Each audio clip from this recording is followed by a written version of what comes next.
I'm Christe Appelhanz, and I'm the Executive Director of the Children's Alliance of Kansas. And I am excited to be a part of making the connection and talking about the connection between climate change and Kansas children.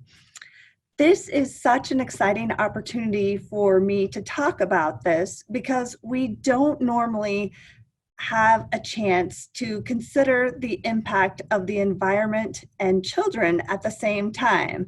And I think one of the best places to start when we think about this is asking a simple question, and that is, are we all affected by climate change equally? And the answer is, of course, a resounding no. The very young and the very old, minorities, people with medical insurance, and those living in poverty are the ones who are and will be most affected. So, as a lifelong child advocate, I'm going to focus today on the impact that happens on children. So, I start with another question. Why is a child welfare organization talking about climate change? It's important to realize that today's children and future generations will bear a disproportionate share of the burden of climate change, which will have a dramatic impact on child well-being. Children have largely been left out of discussions and responses to climate change, but they ought to be at the center of discussions about climate debates because they have a larger stake in the outcome than us adults do. Normally, when we talk about environment in the child welfare world, we're talking about the physical environment. We're talking about, do children have a place to sleep? Is there food in the house? Do they have a roof over their head? And those are all very important things, but it's also important for us to think about what kind of impacts climate change may have, such as, do children have healthy air to breathe? Do children have the opportunity to go outside and play? How is the environment affecting the physical and mental health of the kids in our world?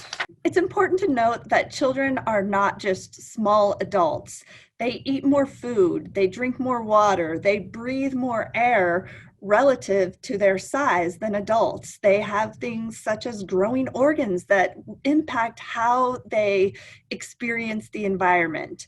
And so climate change is not just something that will happen in the future. I think it's really important to note that climate change is happening right now. Millions of children are already affected by climate change, both around the world and in the United States and in Kansas. By virtue of its effect on sea levels, more frequent and severe hurricanes, heat waves, droughts, air pollution, forest fires, increases in infectious disease, climate change is affecting the way our children live.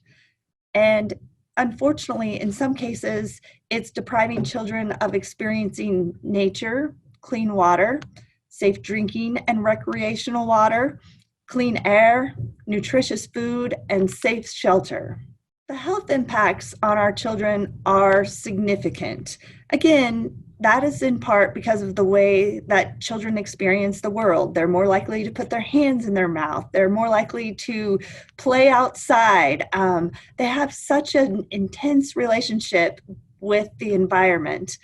And things that we are seeing around the world, in the United States and in Kansas, are things like asthma and allergies are out of control when we have days of poor air quality. This happens in particular in Kansas City. Eczema, a skin condition, is also out of control during days of heat or pollution.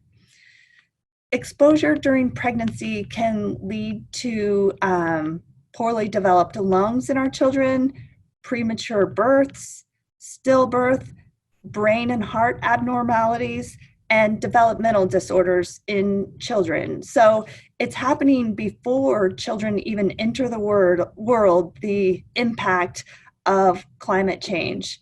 And one of the things that kind of hurts me in the heart is that we are finding that children cannot safely play outdoors on some days because of climate change, because of the heat, and also because of the air quality. And so this has all created a new normal in Kansas for our children.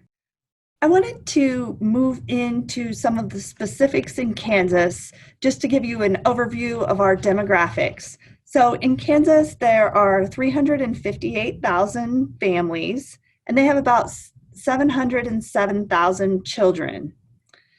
17% of Kansas children live in poor families, and this is a significant statistic because we know that children who live in poor families are more susceptible to the impact of climate change. They have less of an ability to move. They have a harder time accessing the healthcare that they need as a result of things that may have happened due to climate change. It is a significant disproportionality to be poor and dealing with the impact of climate change. And then a third number that I think is really important is that there are 7,500 Kansas kids in foster care.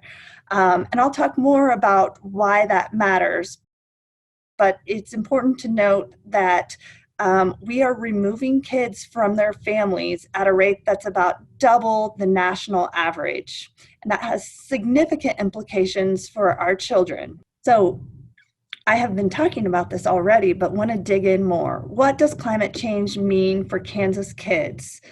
A middle-class Kansas kid might be insulated from some of the impacts of climate change. This is because they may have access to technologies such as air conditioning, and so on a hot day, they can simply play inside.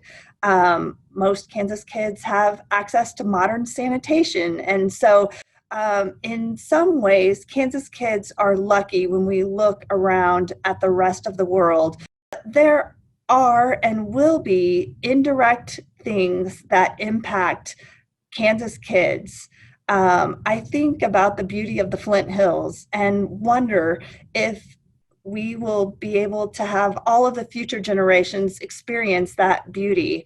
I think about the agricultural economy that we have here in Kansas, and how climate change will impact the way that families provide resources for their family, as well as the food that they provide. In Kansas City in particular, air quality is already a factor in reduced time outside, recess times, and how schools are functioning. And then another impact is population shifts. We could see in the future more people moving into Kansas, or we could see people moving out of Kansas because we know that climate change will have an impact on where people live. A question that's rarely posed, but I find fascinating, is how could climate change increase rates of child abuse and neglect? Is there a connection between what's happening in the environment and the safety and security of children and families? The research seems to indicate that the answer is yes. That's because children are especially vulnerable to conflict. And so the likelihood that rates of conflict will increase on a hotter planet poses a significant threat to child well-being. We know that household violence may increase because greater heat can spur aggression. And we know that conflict can tear families apart, displace populations, interrupt schooling, cut off or eliminate jobs. And already we know that job loss among US men is correlated with child abuse. And so it is not too much of a stretch, although certainly more research is needed, to think that there is a connection between climate change and rates of child abuse and neglect. And most alarming is what we know about how this trauma that could be coming will not just affect one generation, but has the potential to spill over to the next generation and the generation after that. So, in continuing with the theme of questions that we should be asking when we think about climate change and the environment, I have three more questions that I think we should consider as we move forward. And I certainly don't have all of the answers today, and I don't know that we will, but I think we need to do more to talk about what are we doing to prepare for what's coming. And so the first question is, are we as a nation willing to invest to research further the link between climate change and child abuse and neglect? I think a good start would just be talking about this. There was very little research or resources when it came to this issue, and further study is needed. The second question is, if we have failed to adequately address climate change in one of the richest places in the world during a time of prosperity, is there a reason to think that we will do better when we have fewer resources? This is really a question about our priorities as a nation, as a state. What will it take to invest in protecting our environment? And third, are we doing all we can to address this problem for our children and grandchildren? One day we will have to look them in the eye and tell them what we did or didn't do. And I think we should think now about how we'll be answering that question. In terms of resources, the EPA offers a resource that I found to be incredibly helpful as I was looking at the impact of the environment on children, and it's called America's Children and the Environment. And it brings together information from a variety of sources, and it provides national children's health indicators that are useful to compare. There are areas where we are doing a better job, where access to safe water is improving, and we're seeing decreasing threats from lead. And there are areas where we clearly need to invest more resources. So if you go to www.epa.gov/America's Children Environment, you will find this great resource. As I was preparing this presentation, I thought a lot about how I brought gloom and doom to the conversation today. And I want you to know that it's not all gloom and doom. I had a chance to spend some time with some middle school students who are in an environmental club, and I found such hope and promise in my time with them. The good news is that our youth today are more engaged than ever before. For them, it's really personal, this issue of the environment. They know that they can and must make a difference. They have access to information, and they know that knowledge is power, and they are really demanding action. Several of their heroes, such as environmental activist Greta, give them a role model of how to create change and change the public dialogue. I have found and been inspired by the fact that I think our youth are willing to step up and solve the challenges we face of climate change in a way that we haven't. And that makes me feel better about the future generations. We don't know what the future holds for our children, and that's always the case, and no matter what the topic we're talking about. But I found this quote inspiring.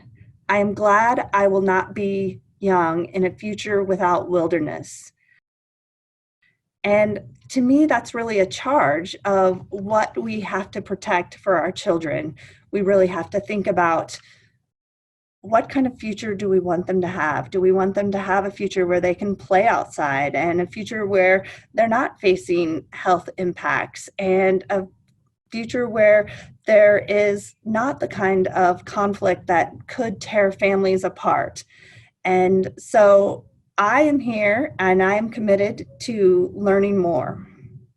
If you would like to join me or hear more about the work of the Children's Alliance of Kansas, I would love to hear from you. If you have ideas on how we can do a better job of connecting our work as child advocates with the work to protect the environment, I'm here, I'm all ears. I am excited about this topic. I hope you are as well, and I look forward to this being the start of a dialogue and not the end. Thank you very much.